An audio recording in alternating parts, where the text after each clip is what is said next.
Hey everyone, welcome back to the channel. Great to have you here.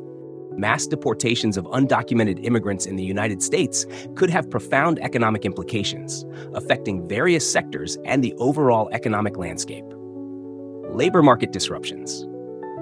Undocumented immigrants constitute a significant portion of the workforce in industries such as agriculture, construction, hospitality, and healthcare. Removing these workers could lead to substantial labor shortages, disrupting production and services. The agriculture sector, which heavily relies on undocumented labor, could see decreased crop yields and increased reliance on imports, driving up food prices. Similarly, the construction industry might face delays and higher costs due to a diminished labor pool. Economic output and GDP. The removal of millions of workers would likely lead to a contraction in economic output. Deporting all undocumented immigrants could reduce private sector output by hundreds of billions of dollars, equating to a significant loss in U.S. GDP. This would have ripple effects throughout the economy, affecting businesses, consumers, and government revenue. Fiscal costs of deportation. Implementing mass deportations entails significant government expenditure. The costs are associated with arrests, detentions, legal processing, and removals. Over a decade, this could total hundreds of billions of dollars, straining federal and local budgets.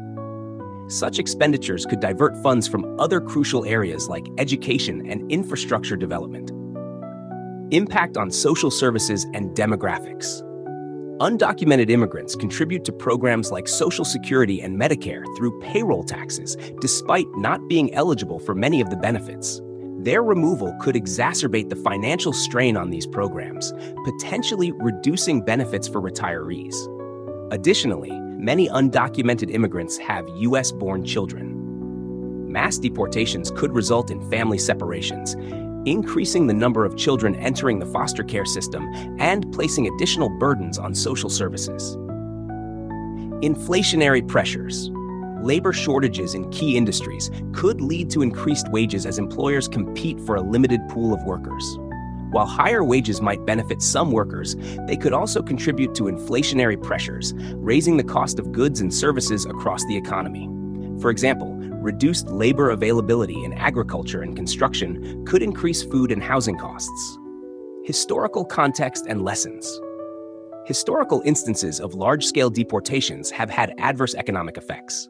Past deportations led to job losses and lower wages among U.S. workers, particularly in industries heavily reliant on immigrant labor. These examples underscore the potential negative consequences of such policies on the overall economy. Conclusion. While the intent behind mass deportations may be to enforce immigration laws and protect domestic labor, the economic consequences could be far-reaching and detrimental. Potential outcomes include labor shortages, decreased economic output, significant fiscal costs, strain on social services, and inflationary pressures. Policymakers must carefully weigh these factors when considering large-scale deportation initiatives.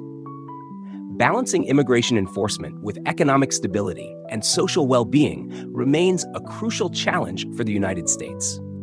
Thanks so much for watching. If you enjoyed this video, don't forget to like, share, and subscribe.